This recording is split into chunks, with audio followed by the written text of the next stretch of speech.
Hello and welcome to the special coverage of the CLSA's 28th Annual India Summit.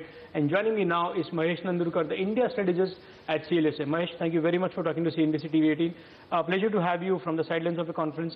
This is one of the large marquee conferences that you'll hold every year. I'm sure the first question that a lot of investors are going to ask you today is the big recalibration of GST rates which happened last week. Your takes on the same? Thank you, Nimesh. The GST calibration that has happened, the last 2 days, is probably, just in line with what the government has been doing for the last, I would say, 5 or 6 months.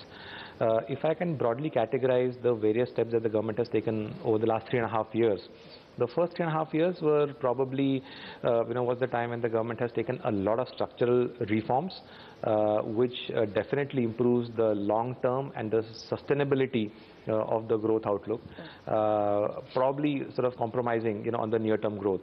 Now, some of these steps, whether it is GST tax reductions or the fuel tax cuts, a few weeks back, or even the farm loan waiver, etc., those are probably, steps that benefit the near term, more than the long term.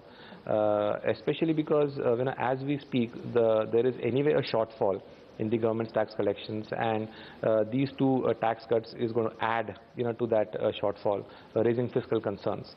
But I guess given the fact that, so many positive things have happened over the last 3.5 years, a small concession is probably okay, sure. Keeping in mind the elections coming up. Okay. Leave aside the fiscal part, which can have a bit of an impact. But from a sector point of view, I believe, you've written in your note as well that consumer as a space will really be the big beneficiary of this rate cut. Right. No, it will definitely be, because, a whole host of consumer categories and the household product categories on the durable side as well, to an extent, have seen the benefit. Although the companies will obviously need to pass on, this tax cut to the consumers, but there will be some volume benefit that you will be getting. Also, this will also accelerate the shift from unorganized to organized, because the earlier expectation was that the improved tax compliance will bridge the tax gap between unorganized and organized, and therefore benefit the bigger players. But this tax reduction, does that anyway. Sure. So yes, I mean, it is clearly going to be a big positive for these stocks.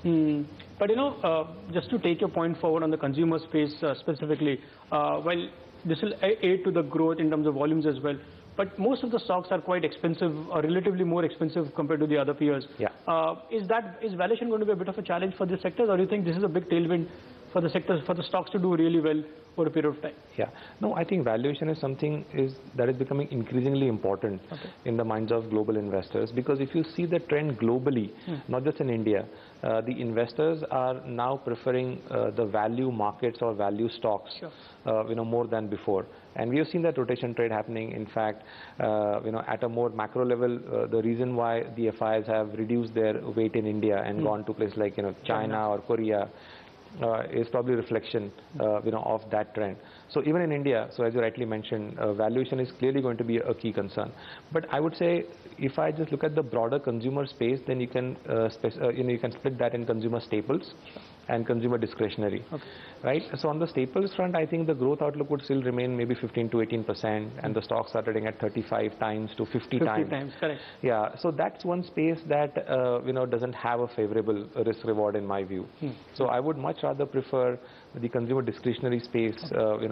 Maybe it is in the form of the household product companies, or the food services companies, etc., where the multiples are lower and the growth outlook is higher. So I would prefer those stocks. Okay. When you talk about investors looking at value, as a big theme play, in India per se, where do you think there is good value and valuations are quite reasonable at this point?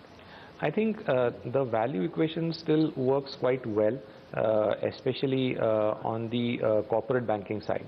If you talk at the sectoral level. Sure.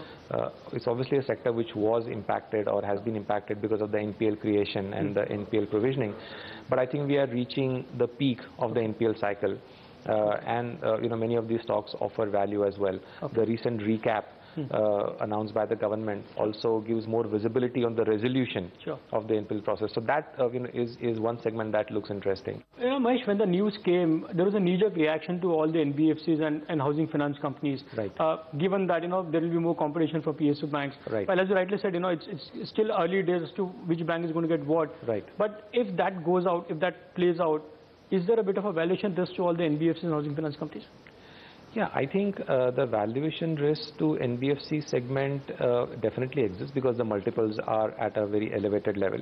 And the second thing is that, we talked about the fiscal risks, right? So what the fiscal risk also does is that the bond yields, have an upward pressure. And while, one might say that the bond yields have already moved up, the 10-year government bond yield from 6.5 to in the range of 6.97, so 40-50 bips. But that's pretty much in line with what we've seen, elsewhere in the other emerging markets as well.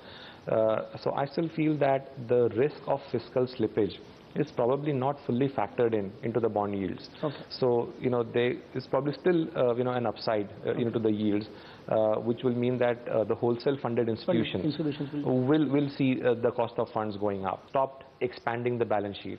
And when the US Fed starts shrinking the balance sheet. So that can have some negative sentimental impact, on the asset prices. Okay. So that sort of always remains the global risk. Okay. All right, Mahesh. Thank you very much for talking to CNBC TV18. Thank you very much, Nimesh. Thank you.